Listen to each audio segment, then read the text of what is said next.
New Orleans is known for many things, such as jazz, gumbo, Daniel Bryan winning at WrestleMania, but it's also known for an Axeman who wanted nothing but to kill and also to play jazz. This is the story of the Axeman of New Orleans. Welcome to Enter the Dark.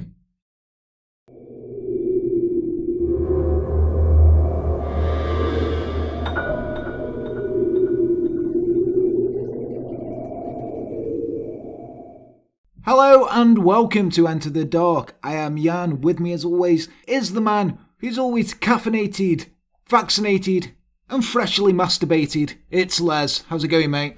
It's all good, man. It's all good.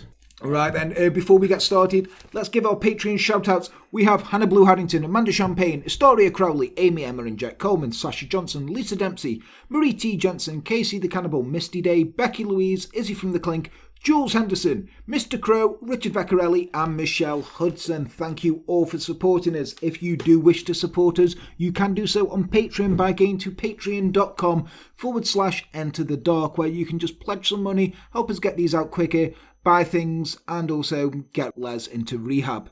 So, tonight we have... I'm only joking about Les getting into rehab, he'll never do it. We have the Axeman of New Orleans. Now, another bit of a history one for you there, Les. You're looking forward. Yeah. You like a bit of history. This one, I'm quite sure. He was in American Horror Story, wasn't he? The one set in the Asylum. I think it was series Possibly. 2. Yeah, I haven't seen Asylum for ages. He was played by that guy who was the head vampire in 30 Days of Night. Yeah, that dude. I don't know. He was also in that god awful fucking first Wolverine film. Yeah. If you know, guys, let us know because it would be I'm interesting. quite sure it was him. Yeah, let us know because it'd be interesting to find out. But yeah, let's get into this, Les. So let's head down to New Orleans, as we all know. Gonna have some gumbo and some poor boys. Well, I don't know, but Principal Skinner in The Simpsons said he was from New Orleans because that's how people say it when you're from New Orleans. It's New Orleans. Because of Cajun. It is, yes. Well, Andrew Maggio, he was a barber in the city of New Orleans, and he'd just received his draft notice. It was May the 22nd, 1918, and World War I was on everyone's mind, as it would be, because it was the Great War at the time. The Great War. It was Great War. All other wars before that, they were all right. They were mediocre wars. Yeah, this one was great. World War II come along, they were like, this one's great. We can't call it Great War. Let's call it World War I and World War II. Yeah. Not so great, though. I mean, when you consider it as well, I guess, like, the Napoleonic War was, like, the first World War, really. But, well, any war's great, Les. War, what is it good for? Absolutely nothing, apart from profiteering for companies. But Andrew wasn't too keen on going to war, because, he's got a mind and thinking, I don't want to be fucking shot. Fucking trenches, mustard gas, wreckets. Fuck that. So he went out drinking. You would, wouldn't you? If the night before, I mean, I'm sober, but if I was going to war, I'd probably be like, do you know what? Fuck this, I need a drink. I'd be drinking during war. Somebody did call me a weapon. He did, yeah. You are a weapon, though. When he returned just before 2 o'clock in the morning to the place he shared with his brother Jake, he noticed nothing unusual. But then, he wasn't much in of a condition to notice anything at all, and that would soon come back to haunt him. Compared to what he was about to experience, a draft notice would seem like a mosquito's bite to a shark attack.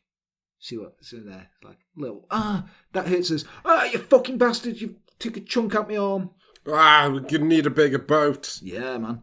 Jake and Andrew's rooms adjoined the home of their married brother, Joseph Maggio, and his wife, Catherine. As Robert Tallant, a novelist and acknowledged authority on the Axeman, indicates, on the morning of May the 23rd, Jake woke up around 4 a.m. He realised he'd been startled awake by noises that sounded like groaning that were coming through the wall from the room where Joseph and his wife slept. He got up and knocked on the wall to get their attention, but failed to get a response, so he knocked louder. Again, nothing. Now, if you've got a room next to your married brother and his wife, and you hear groaning, you're not going to knock on the wall, are you? Go, what are you doing in there? Well, you're going to be everything okay? Good lad, he's filling his boots. He was now worried, though. Maybe. He was just sort of like, them two never have sex. He was now worried, though. He tried to arouse Andrew, not like that, Les. Just arouse him out of his sleep. But he had difficulty since Andrew was inebriated. Finally, Jake got him up. Got him up. Right. Together, they ventured into Joseph's home. You know. And to their alarm, they found evidence of a break-in. Oh. A wooden panel had been chiselled out and removed from the kitchen door. It lay on the ground, discarded chisel on top of it. That's got to take a while. Yeah, chisel it out, and, people could hear that, couldn't they? Damn chiselers. I love that phrase. You're a chiseler. I've never heard that phrase before in my life. No one's ever said to me, you fucking chiseler. Forget what it means now, but they used it in gangs of New York. They got in the house via the kitchen, skirted around the bathroom, and entered Joseph's room. He was on the bed, his legs draped over the side, and Catherine lay partially over him. When Joseph saw his brothers, he tried to rise, but fell over, half out of bed. They ran to check on him and found he was barely alive, with deep bloody gashes on his head. Catherine was already dead, lying in a pool of blood. They called the police immediately. Corporal Arthur Hattener arrived first, just ahead of the ambulance, but it was too late. Joseph was dead. As Hattener waited for backup, he questioned the Maggio brothers and then looked around for clues. That sounds cool, though, doesn't it? The Maggio brothers. The Maggio brothers, it does. He's like, hey, I'm fucking Arthur Hattener. Who are you? We're the fucking Maggio brothers. Oh, hey! It's fucking New Orleans, but we speak like we're from New York. Oh. The Times Picayune newspaper read the story on its front. It's not what it's called, but I'm naming it. On its front page that morning, including a photograph of the death chamber. The bedroom in the home where the Maggios had lived behind the store. Married 15 years, they were grocers operating a small store in the bar room on the corner of Upper Line and Magnolia Street. An investigation of the crime allowed the police to deduce that brutal double homicide must have happened just before dawn.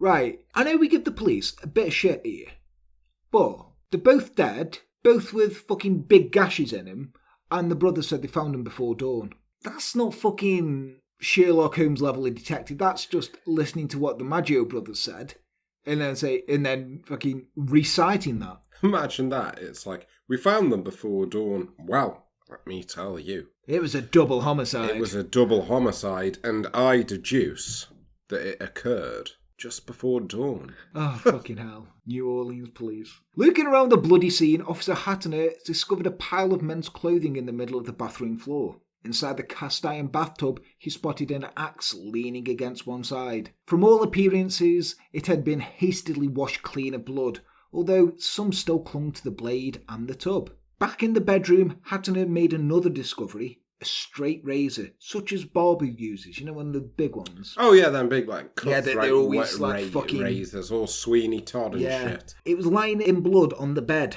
Reconstructing the crime, he believed that the killer had entered the home by chiselling out a panel in the rear door. No shit. Yeah. The murderer then went directly into the bedroom. With an axe, he struck Mrs. Maggio in the head, then used a razor to slice through her throat, nearly severing her head. Jesus Christ. Them things are sharp. No shit, Sherlock. Well, they're called cutthroat razors. You cut your throat with them. He also hit Joseph Maggio with the same axe. Since Joseph was sprawled half out of bed, it seemed like the killer might have struck him last. But given Catherine's position on top of him, it could have been the other way around. The events weren't clear. However, it was obvious that the killer also had used the razor on Joseph before discarding it. The coroner arrived and gave a quick estimate of the time of death between 2 and 3 in the morning. The victims were removed as a crowd gathered around to watch. A woman who lived nearby stepped forward to tell investigators that she had seen Andrew outside during the early morning hours. Jake and Andrew were taken into custody for questioning. They swore they were innocent, but were locked up anyway. Jake was released the following day, but Andrew remained in prison. Then the police learned that the razor used to cut open the throats of Joseph and Catherine Maggio belonged to Andrew. The plot thickens here. One of his employees had seen him remove it at the same day from his barbershop at 123 South Rampart Street. Visibly nervous, he admitted that he brought it home to repair a nick in it. Things looked bad for Andrew, with 2 witnesses and significant piece of physical evidence implicating him. On May the 26th, 2 days after his arrest, he gave an interview to the Times Picayune newspaper to the effect that he had suffered so much from his arrest. It's a terrible thing to be charged with the murder of your own brother when your heart is already broken by his death. when I'm about to go to war too. I had been drinking... All right. I know, yeah. Oh, my brother's dead, I'm going to war. Laying it on thick there. I had been drinking heavily. I was too drunk even to have heard any noise next door. Well, I had a hangover and I'm going to war. Fucking man up. To be fair, Andrew, if you get charged for this, mate, you're not going to war. No. Are you? Not going to go, right, you're guilty of your brother and your sister-in-law's murder. Off to war you go. Although he had not mentioned it before, he did say that he noticed a man going into his brother's house around 1:30 a.m. when he'd come home. But the police didn't believe him. I wouldn't, because you haven't mentioned this bit of evidence before, have you? No. And all you've done is moan before that. I'm going to war. I'm going to war. And, I'm so heartbroken. They had found the door to the safe in Joseph's house open and the safe was empty, which indicated a robbery. But money under Joseph's pillow and found in drawers was left behind, along with Catherine's jewellery wrapped and placed beneath the safe. A black tin box, empty, was found in one corner. The brothers said that Joseph always kept the safe locked, and there was no sign that the door had been forced open. Investigators determined that the axe had belonged to the victims, and they believed that the killer was familiar with the layout of the house. The coroner carefully examined the wounds to the descendants, and in Joseph's case the axe had been the primary weapon involved in his death, breaking through his skull, while Catherine's throat had been slit open from ear to ear with the razor. A few days after the bodies were found, Andrew was released from prison. Despite the witnesses, there was insufficient evidence against him, and soon another discovery would point to a different suspect, one who had eluded police before. About a block away from the small grocery store where the Maggios were murdered, two detectives came across a strange message written on the sidewalk in chalk. Mrs. Maggio will sit up tonight like Mrs. Tony. Who's Mrs. Tony? They carefully copied it, although different sources report the wording differently. One says, just right, Mrs. Tony. But the newspapers... Just right, Mrs. Tony. Just right, Mrs. Tony. But the newspapers reported the first one. The writing resembled that of a schoolboy, and it seemed an important clue. But at that moment, no one was sure what to make of it. Some said it had been written by an accomplice to warn the killers that Mrs. Maggio was on guard. After some digging, they eventually spotted a possible connection to earlier crimes in the area. In 1911, 7 years earlier, there had been either 2 or 3 incidents of horrendous axe murders. The supposed targets were Italian grocers. Since all of the couples had been grocers, Italian, asleep in bed and killed with an axe after the break-in through a panel in the back door, police deduced there was a link. Yeah. Although all 3 incidents were unsolved. I'm not saying I'm a criminologist. I mean, I've just got a YouTube channel, a /podcast. But if I've got 3 couples, all Italian grocers, all murdered with an axe, all in New Orleans, all gained entry by somebody chiselling out a wooden frame in the door, I'm going to go so far as to say, you know what? I think there's a link here. It's like, oh well, but we've got Mardi Gras to fucking prepare for. According to reports, which could be nothing more than folklore, detectives puzzled over the names from the scribbled messages to try and discern a connection. According to Talent, the first victim's name was Cruti, no wife, the second Rossetti, killed with his wife, and the third Chiambre, also killed with his wife. The latter man's first name was Tony, so Talent says the police wondered if they had some connection with Mrs. Tony of the enigmatic chalk message. Perhaps it was the woman rather than the men who were targeted. It wasn't long before people in the Italian community began to talk about a possible connection with the mafia. These people had been Italian and perhaps they had not paid their dues. So it was the mafia. Perhaps they borrowed money and failed to meet their obligations. The mafia was known to teach people lessons for such perceived effrontery. A few Italian citizens of New Orleans requested police protection. Some whispered about an organisation called the Black Hand. A mafia splinter group. Cool. Yeah. A mafia splinter group believed in 1911 to have been responsible for a spate of killings. Hold on though, wasn't the Black Hand, wasn't that the group that assassinated Franz Ferdinand? Which basically kicked off World War One, yeah. I'm not sure, was it? I'm quite sure they were called the Black Hand. I know the Black Hand was a mafia thing, if you didn't, you'd get a black hand left. Like a card with a black hand on it. That means you're fucking dead. Yeah. Weirdly as well, in piracy, the black spot was like a death mark. Similar sort of parallels. But yeah, I'm sure that group was like, yeah, was he looking it up? Yeah. Like, I'm quite sure, like, the guy who assassinated Franz Ferdinand was part of an organisation called the Black Hand. Yeah, this was, the Black Hand did. It was the Black Hand Society. Serbian, weren't they? Serbian, yeah. So I don't think it's got anything to do with the Black Hand Mafia. But Black Hand Serbians, there you go. Yeah, well done, Les. History episode, isn't it? Yeah.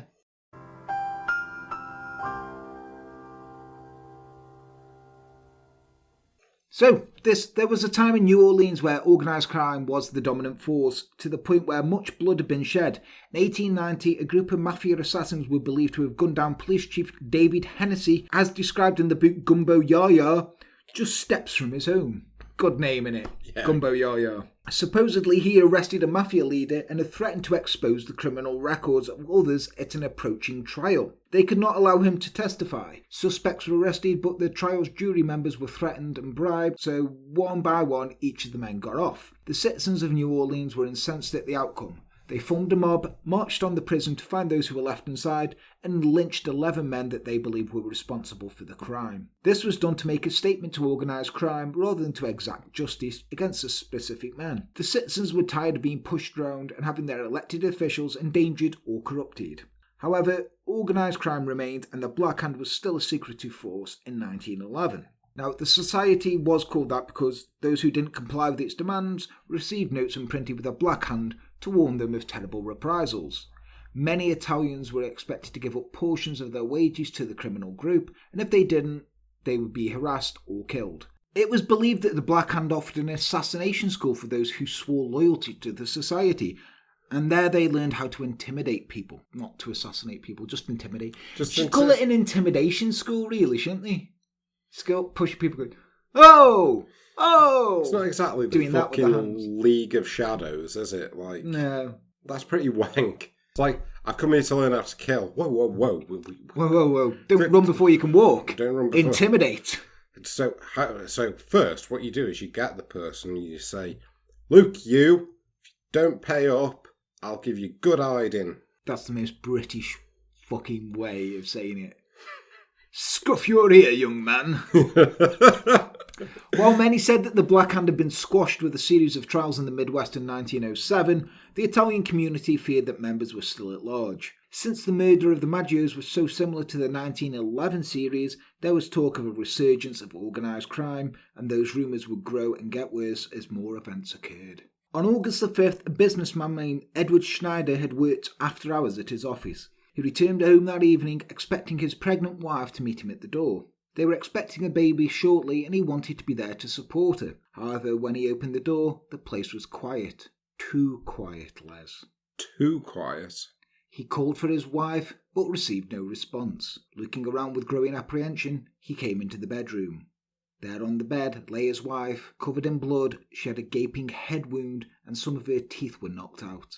Oh my goodness. Edward ran to her and discovered that she was still alive, so he summoned the police and an ambulance. Mrs. Schneider lay in hospital for a few days in critical condition, but eventually returned to consciousness. When pressed, however, she could not recall many details of the attack. She had been taking a nap, she explained, and had woken to see a dark figure looming over her. Then the axe came down, and that was all she remembered. Fortunately, the attack did not affect her pregnancy, and she remained in hospital and a week later gave birth to a healthy daughter. When the newspapers ran the story, they spread fear in the populace by asking in bold headlines, "Is an Axeman at large in New Orleans?" I don't know. Don't know. There's a lot of axe murders going on. Place a bet on yes.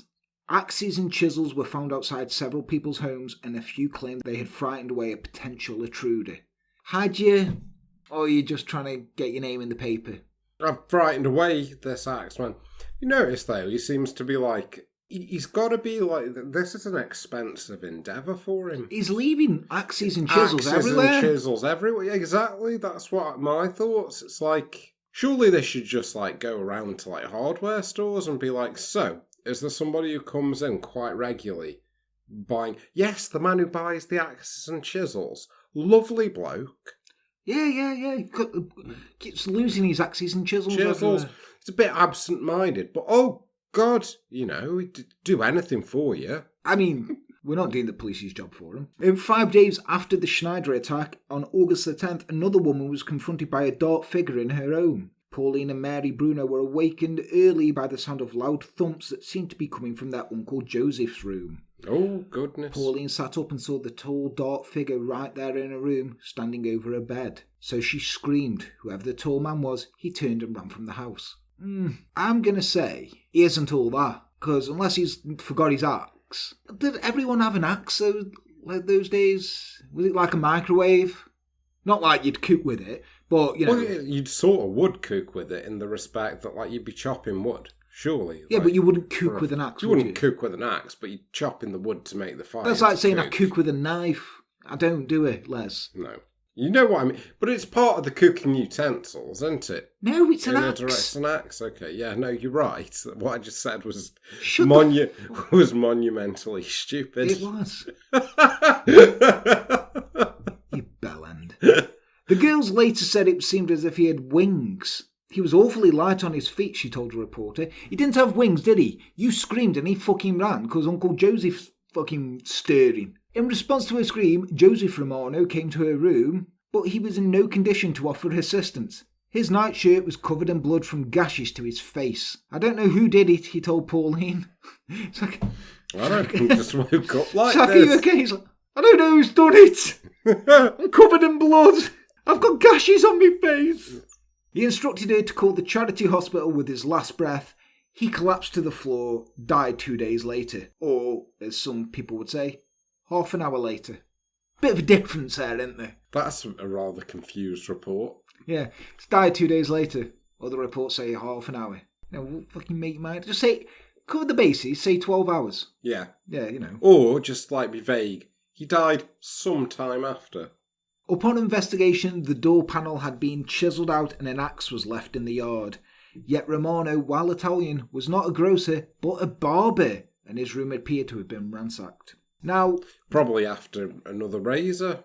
Or, if he's got gashes in his face, he might have ransacked his room coming out. He's heard Pauline scream. He's in his nightshirt. He's in no state out Pauline, is he? He's trying to get around. He's got blood in his eyes, knocking everything over. He could have done it by accident himself, like gone for pick up like a newspaper that he's rolled up and been like, oh, ow, my hand, but, oh, God, my face, gah, bumbling around in the dark. It's plausible. That's fucking Naked Gun kind of shit, isn't it?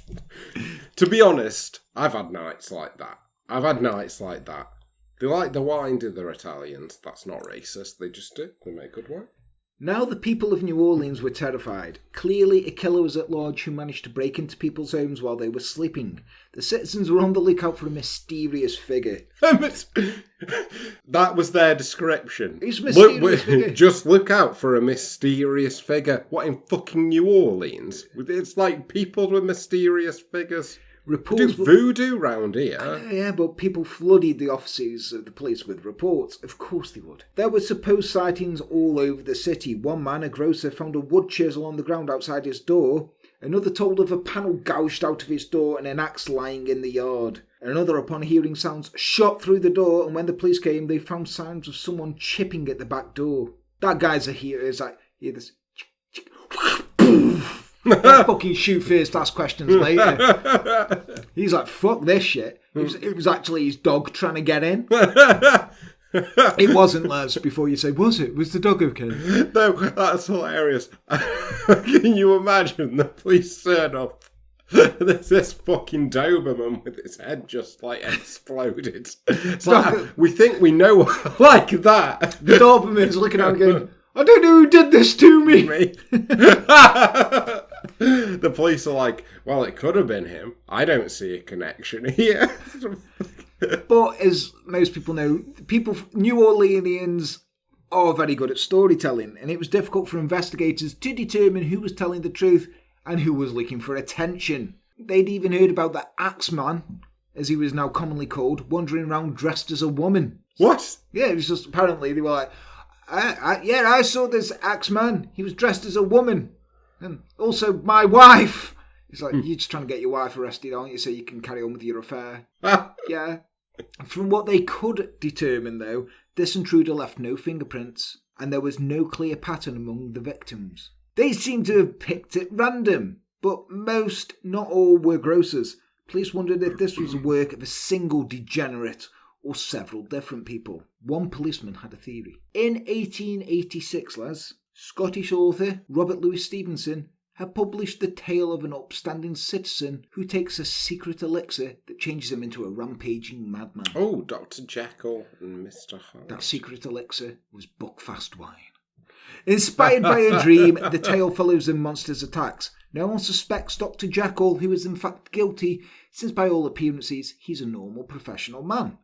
The short book created an international sensation, and over a century later, it's still referenced when investigators want to describe someone who appears to function with two opposing personalities, one good and one evil. They'd even heard about it in New Orleans. Dr. Joseph D'Antonio, who had investigated the axe murders in 1911 and then subsequently retired, made reference to this type of person when interviewed by the local papers. "Students of crime," he said, "have established that a criminal of the dual personality type may be a respectable law-abiding citizen.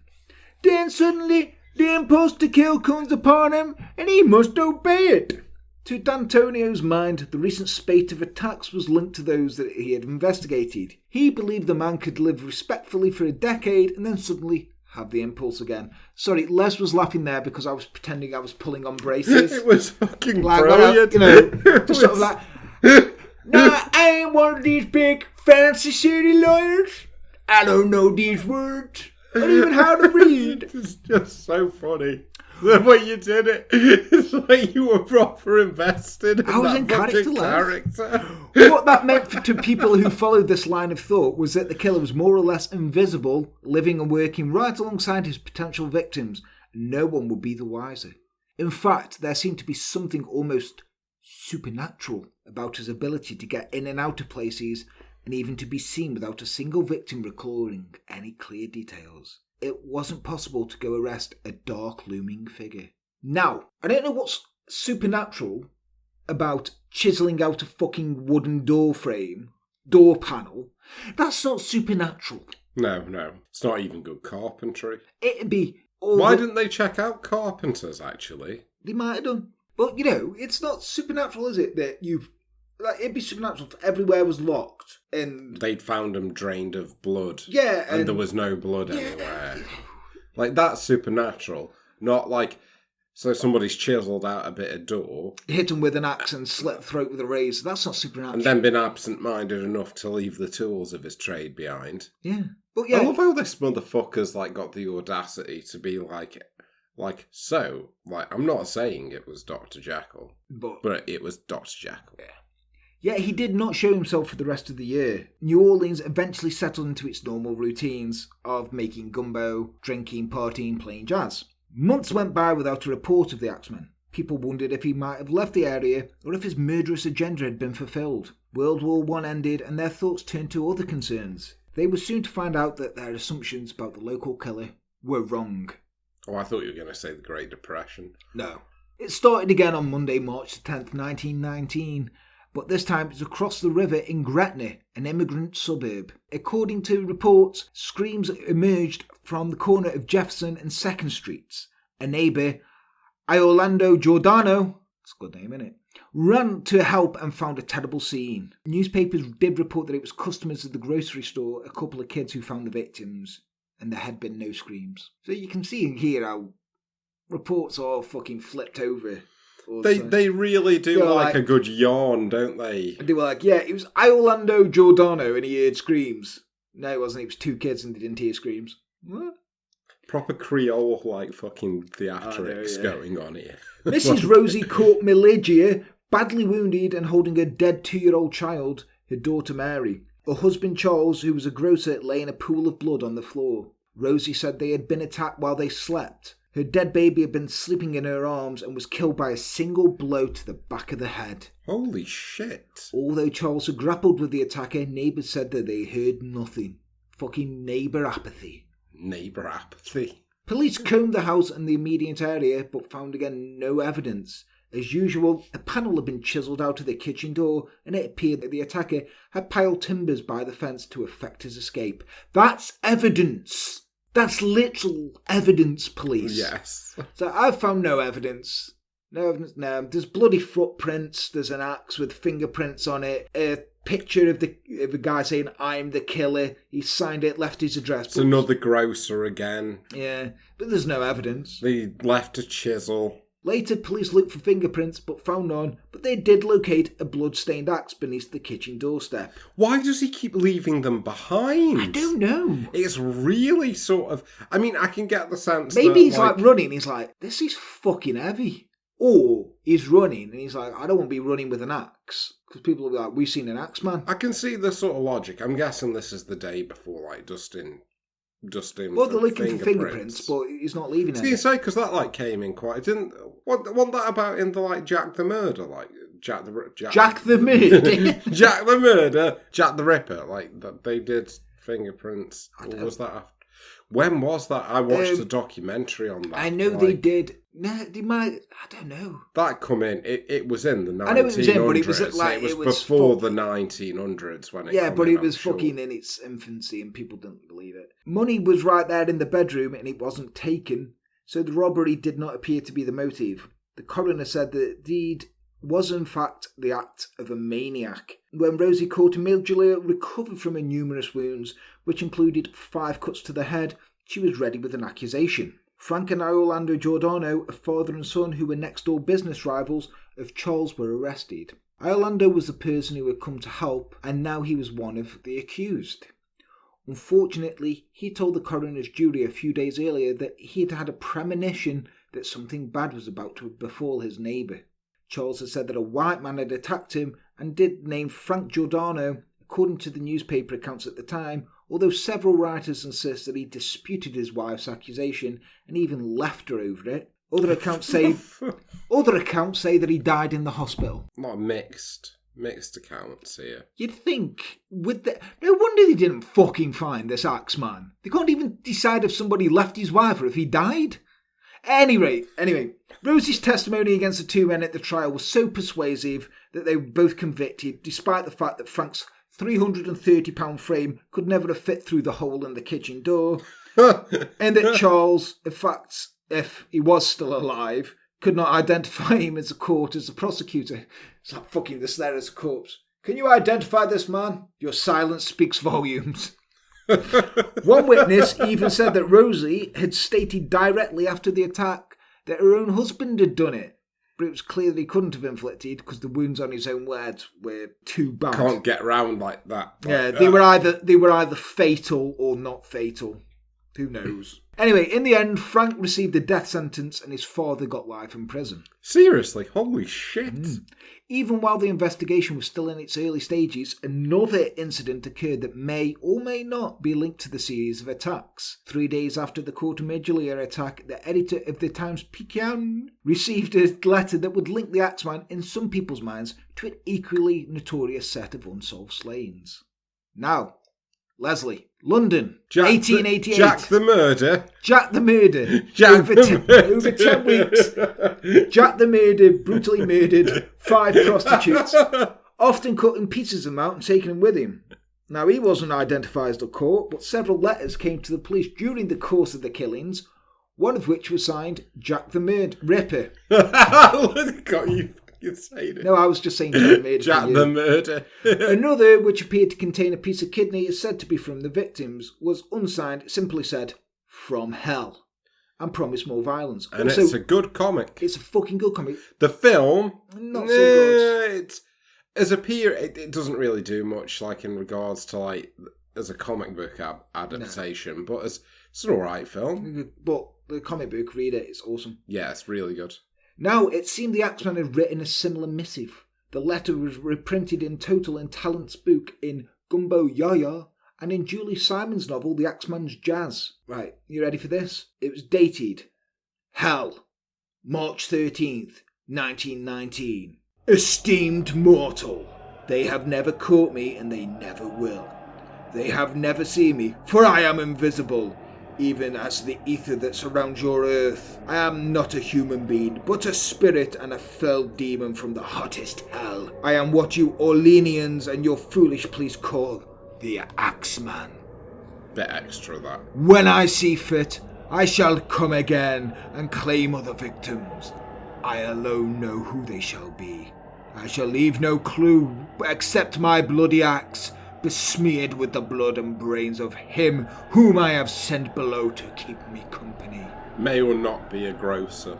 If you wish, you may tell the police not to rile me. Of course, I am a reasonable spirit. I take no offence at the way they have conducted their investigation in the past. In fact, they have been so utterly stupid as to amuse not only me, but His Satanic Majesty, Francis Joseph, etc. Francis Joseph, etc. But tell them to be aware. Let them not try to discover what I am, for it were better that they were never born than incur the wrath of the Axeman. I don't think there is any need of such a warning, for I feel sure the police will always dodge me, as they have in the past. They are wise and know how to keep away from all harm. Undoubtedly you Orleanians think of me as a most horrible murderer, which I am, but I could be much worse if I wanted to. If I wished, I could pay a visit to your city every night. At will, I could slay thousands of your best citizens, for I am in a close relationship with the Angel of Death.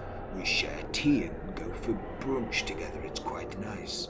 Now, to be exact, at 12:15 earthly time, on next Tuesday night, I am going to visit New Orleans again.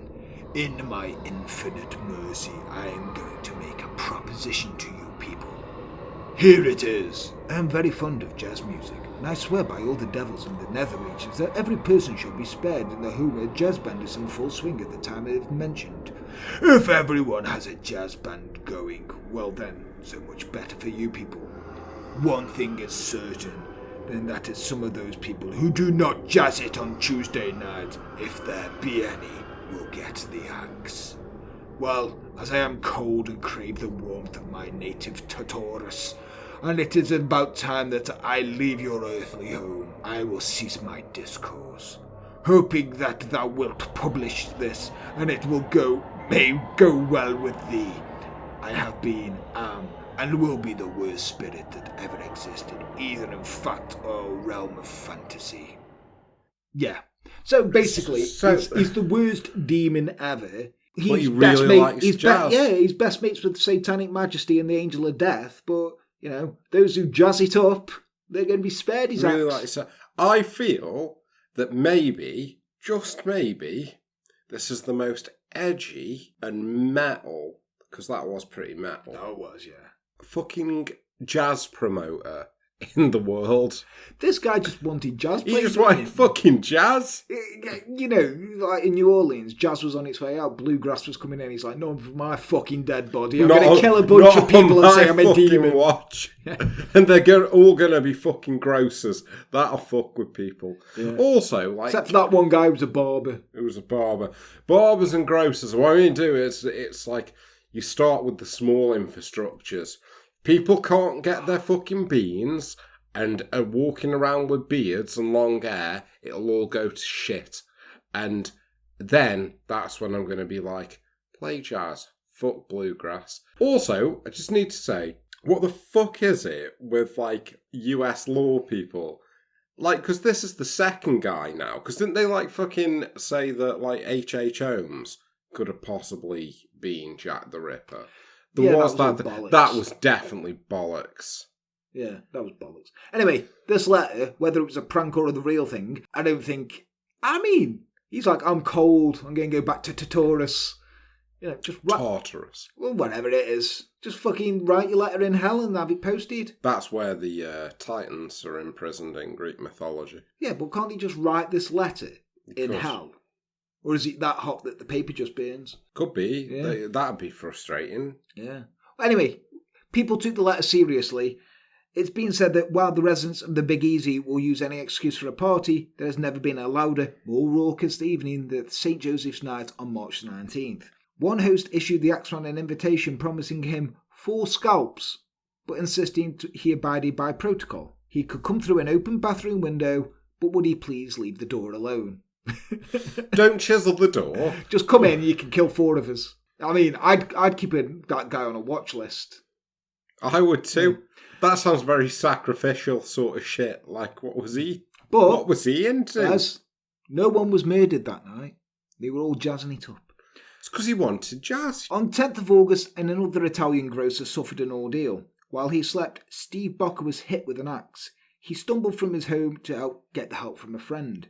Although Bocker recovered, he had no memory of the details of the attack. A panel had been chiselled from his door and an axe left in the kitchen. Nothing had been taken. 3 weeks later, on September the 3rd, the Axeman, or someone, gained entry to the home of Sarah Lowman, but not through a door panel, Les. No. The 19-year-old girl was found unconscious in her bed with multiple wounds to her head. A bloody axe was left outside an open window. I'd keep an eye on that guy who was like, just come through a window. The next victim was Michael Peptone on October the 27th. During the early morning hours, his wife heard a struggle in her husband's room, which was adjacent to hers. Managed trouble. She rushed in, nearly colliding with a man fleeing the scene. Mike lay on his own blood, with the weapon of an attack clearly being an axe. It was left behind on the back porch. Once again, a panel had been removed from the door. Police, there's a link here. There's a link here? There's a link here, please. Their daughter ran for the police, summoning Deputy Ben Corcoran, who found Mrs. Peptone standing over her husband. It looks like the Axeman was here and murdered Mike, she commented. They transported him to Charity Hospital where he died. They're pretty sure this one died, not like got a job and became this little man went on to become George Bush. Mrs. Peptone claims she had seen 2 men in her home, not just one, and both had been large. After attacking her husband, large, both had fled, taking nothing with them. Oddly, there were 8 people in the house at that time, yet the attackers had not been intimidated by the possibility of being identified. Another odd thing was Mrs. Peptone had never screamed, and as she answered police questions posed by the police, she didn't appear to be distraught. Different rooms, told you. A newspaper, The States, offered speculation about the killer, wondering whether he was a fiend, a madman, a robber, a sadist, or some supernatural entity. Covering all bases there, aren't we? It was a question that others were asking as well. People had noticed that the door panels had been removed from each crime scene were too small for a grown man to get through, nor could he have reached in to unlock the doors. And anyway, the doors were always found locked. How did he get in and out? Unless he was other than human. Superstitions around New Orleans were not uncommon, and as depicted And as depicted in folklore accounts, people spoke of needle men who stabbed women into unconsciousness and carried them off. Yeah, but stabbing people into unconsciousness and hitting them with a fucking axe. Bit different. Yeah. Then there were black bottle men who killed patients at the hospital and then gave the body over to medical students. More mysterious was the gown man, who wore a long black gown and rode in a black car looking for girls out alone. Some who feared him believed he was a malicious type of ghost. He was just as likely to jump out of a tree as pull up in his car, similar to that of the Domino Man in Gentilly, a New Orleans suburb. So he was a flasher? He was just like a paedophile, really. He wearing a white hooded robe, he'd leap in the midst of a group of girls and send them running. Right! Just like, the girls go, he was like, I fucking got you. These are really shit folkloric creatures, New Orleans. I expected better. I really expected better. This is wank. Oh, no. You're ready. Here's a good one. In 1914, somebody dubbed Jack the Clipper managed to cut off the locks of 3 schoolgirls. Ooh, you bastard. Oh, what a fiend. What a fiend. Just as cases were reported and girls began to protect themselves, Jack vanished as quickly as he'd come. They stopped like wearing their hair in ringlets, and they tied it up. They wore wimples. They wore it in a bun. It was no surprise then that when he met in New Orleans... Jack the fucking Clipper. I know. So residents began to speak of the Axeman as a spirit, a devil in their midst, especially when one witness said they had seen him dressed in black, wearing a black slouch hat. He was tall and thin, like most good phantoms always are. It's partly for these reasons that Callia Smith, New Orleans historian and author of Journey into Darkness, Ghosts and Vampires in New Orleans, collects tales about the Axeman. I was interested because I wrote about vampire stories that had been documented in town. What? and I was intrigued with the statements from eyewitnesses that the Axeman had disappeared as if he had wings. Then there was this letter about him being a spirit. They never found a murderer, and in some instances there was no signs of a break-in. It was a mysterious rush of murders in the city, and I went with the idea of, what happens if he wasn't actually human? I'm going with the ideas of what happens if Clearly it was the fucking vampire Lestat. I'm going with the theory of what happens if he was a pig. He could have been a pig. He got through the door, chiseled it out with his snout. Chiseled it out, or just... Yeah. Yeah, Pigman in New Orleans, there you go. Fucking knobhead. Just got this idea. Oh, look at me, I'm a historian. Just got this. I'm collecting fucking stories about vampires, so I'm going to say it's a vampire, you prick. A pig, though, for the fucking guy. I just got this image of this, little fucking pig getting stuck in the door, just squeezing his bottom himself up. And it comes out with a pop, and then it goes with a fucking axe in its mouth. Yeah. And just drops the axe. That's why he can't carry the axe. That's why he can't. Or the chisel. You see, he goes in, this poor piglet goes in thinking, I can chisel away that door. No, right. The chisel is done by a fucking monkey, right? And then the monkey's like a pig, go in and axe him. Oh shit, so it's like a monkey pig rider. Yeah. Monkey pig rider. Yeah. Like the monkey then rides the pig out there. Rides the pig out, so the monkey's there with the axe on its back and with a fez with a fez and a fucking chisel, and he's like, no, the fucking chisel's a diversion, so the pig's like, and the fucking monkey jumps through with the axe, and then it's fucking bang, bang. No, the monkey sends the pig in to do the axing. Oh yeah. That's why there's no fingerprints. So yes, so the pig fucking waits. And then, the monkey comes out, all fucking, down with the sickness, and jumps on the pig, and they go away, wee, all the way home. And, yeah, that's it. Everybody fucking clap now. Yeah. Kalila Smith, you're full of shit. He was a pig monkey. Pig monkey rider. Yeah. Anyway, New Orleans, apparently... She says, New Orleans has a history of people going crazy. In the late 1800s, there was a voodoo craze where people killed each other because they thought someone had put a spell on them. We've had periods like that. It's possible that these could have been by someone who believed that he was superhuman. Homicidally deranged people can have such delusions of grandeur. So can you. Yet he did make a dare that they wouldn't catch him, and they didn't. The murders were never solved. All I know now is that monkey pig thing. I've got to fucking draw that. You have? I've just thought that's going to make a fucking awesome t-shirt. It needs to be drawn in the most fucking Manowar albums. Tell you what, you draw that, I'll do it in paint for the episode. You draw the t-shirt for me. Okay.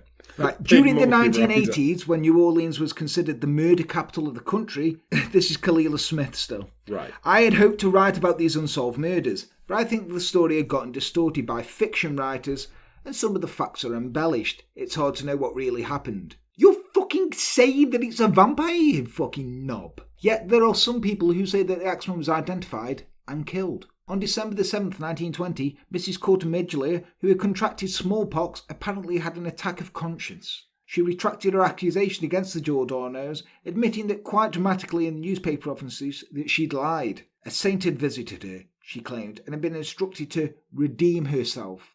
She begged for forgiveness, and both men were released. I love that.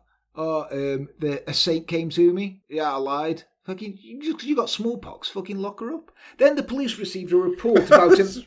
Fucking lock her up, bitch. Incident in Los Angeles, California, they occurred on December the 2nd. Apparently, Mrs. Mike Peptone, dressed in black, had accosted a New Orleans resident named Joseph Mumphrey, stepping out from a shadowed doorway to shoot him. He dropped dead on the sidewalk and she waited for the police to come and arrest him. She insisted that she had seen him running from her husband's room the day he was killed. Mumphrey did have a criminal record, and during the hiatus between 1911 and 1918, and from the last murder in 1918 until the first murder in 1919, he'd been in prison. During the time of each of the murders, he'd been free. He had left New Orleans right after Peptone was killed. Yet, aside from Mrs. Peptone's testimony, there was no evidence that directly linked Mumphrey to any of the crimes. Newton points out that author J. Robert Nash, in Blood, Letters and Bad Men, fingered Mumphrey as a mafia hitman, but then identifies the flaws in his theory. Despite the number of Italian grocers whom Axeman victimised, not all of his victims were grocers and not all were Italian. He also points out that the mafia did not murder women. Mrs. Peptone served 3 years of a 10-year sentence in Los Angeles and then disappeared. There were no more axe murders in New Orleans. No one knows for sure who the Axeman was, apart from me and Les. It was a pig and a monkey working together because they like jazz. And that ends the story of the Axeman of New Orleans. I'm quite sure that is definitely the guy who was in American Horror Story, the Asylum. Because they explain away that they sort of kill him in the asylum. Yeah. Don't they? Yeah, and replace him with a monkey and a pig. And a monkey and a pig, yeah. But yeah, that was fucking... Monkey Pig Rider! It was a fucking weird one, that was, wasn't it? I do like, though, how the police are like, we've got no evidence apart from all this evidence. Can't find any links apart from all these links. And people are like, yeah, he died 2 days later. But he didn't. He could have been half an hour later. Could have been half an hour. Yeah. He left his wife, or he died. It's like, what I like to think, right, is that this motherfucker just had run up a shitload of tabs with grocers. He just killed him so he didn't have to pay. Killed him so he didn't have to pay. I'm not paying for my artichokes. But yeah, let us know, guys. What do you think? Do you think it was a pig and a monkey working together in tandem, or are you just fucking wrong? Vampires. Bollocks. Vampires, yeah. I love how it escalated to the point of vampires. It was always going to go there, wasn't it? Yeah. It was always going to go to vampires. But yeah, please let us know. Also, speaking of vampires, our researcher Hannah dressed up as Edward from Twilight for Halloween. And she sent the funniest she sent the video. She's got her hair all quiffed up and she's like, this is the skin of a killer, Belle. It was fucking amazing. It fucking floored me. Well done, Hannah. That was fucking beautiful. But yeah, guys, please let us know what you think in the comments below. If you do like this, smack that fucking subscribe button. Smack it like a monkey with a fucking axe. No, a pig with an axe. And a monkey with a chisel. Smack it. Also smack that like button like an axe murderer vampire. Blah. Why would a vampire need an axe? He wouldn't. That wouldn't need an axe. Full of shit. Maybe it's just it's a stupid theory. We know what happened. It was a fucking monkey pig axe wielding pig being ridden by a fucking monkey. Yeah, for jazz. But yeah, let us know what you think below. You can get in touch with us on Facebook, Twitter, Instagram. Email us at enterthedarkpodcast@gmail.com. Also, you can go to patreon.com/enterthedark if you do like what we do and want to support us and pledge. It would be awesome if you did. We're not going to send a monkey pig to you. You know, can't afford a monkey pig. But if you pledge on Patreon, I might be able to buy a crow. They're only 600. No, actually, just pledge. Just pledge. And we will buy... a monkey pig. A monkey pig. We'll get a pig. Get a monkey. Because I reckon pigs are going to be cheaper than a monkey. Oh, fuck yeah. But we're going to need, like, one of them monkeys are going to have to be on the black market. It's going to have to be... I like the idea of one of them, like... one of them ones, like, off Ace Ventura. You're like the Joe Exotic of true crime, aren't you, Les? I'll never financially recover from this. This is why you need to pledge to Patreon. All the names of our patrons are coming up on the screen now. Please check out our merch stand. I've been Jan. He's been Les. Watch out for Monkey Pig. Take care. Have a good one.